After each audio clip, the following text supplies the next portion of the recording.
Hello, everybody. This is The Poison Tree by Bankim Chandra Chattopadhyay. Chapter 33. Hira's Grandmother. Hira's old grandmother walks about picking up a basket of cow dung, with her teeth cracking pebbles, eating jackfruit by the hundred. Hira's grandmother hobbled along with the help of a stick, followed by boys reciting the above unrivaled verses, clapping their hands and dancing as they went. Whether any special taunt was meant by these verses is doubtful, but the old woman became furious and desired the boys to go to destruction, wishing that their fathers might eat refuse. This was a daily occurrence. Arriving at the door of Nagendra's house, the grandmother escaped from her enemies, who at sight of the fierce black mustaches of the Derwents fled from the battlefield, one crying, "Bama Charndobe goes to bed early, and when the thief comes he runs away," and another, Ram Singh Pare, with a stick marches boldly, but at sight of a thief he flies to the tank, and a third, Lal Chand Singh doth briskly dance and sing, is death on the food, but at work is no good.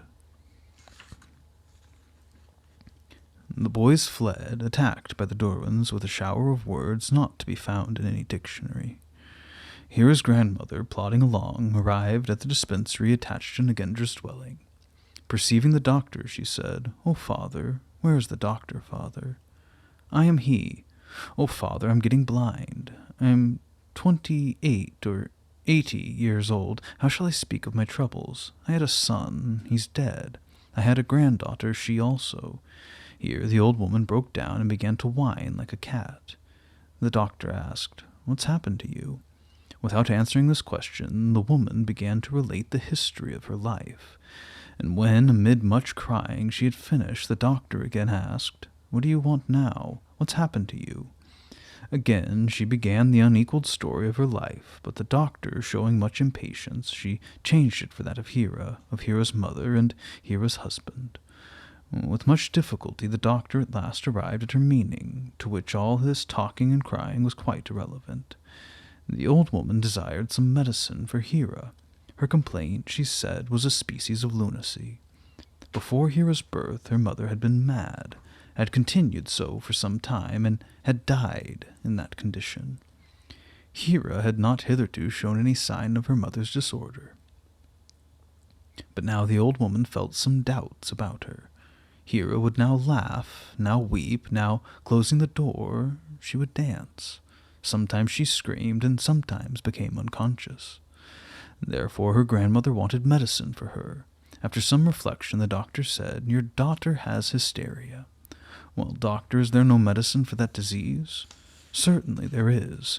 Keep her very warm. Take this dose of castor oil. Give it to her early tomorrow morning. Later I will come and give her another medicine." With the bottle of castor oil in hand, the old woman hobbled forth. On the road she was met by a neighbor who said, "Oh, Hira's grandmother, what have you in your hand?" The old woman answered, "Hira has become hysterical.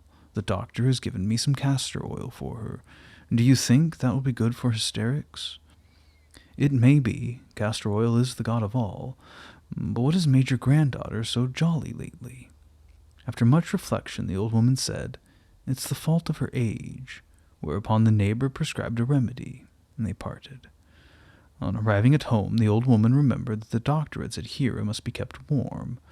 Therefore she placed a pan of fire before her granddaughter. "Fire!" exclaimed Hira. "What is this for?" "The doctor told me to keep you warm," replied the old woman.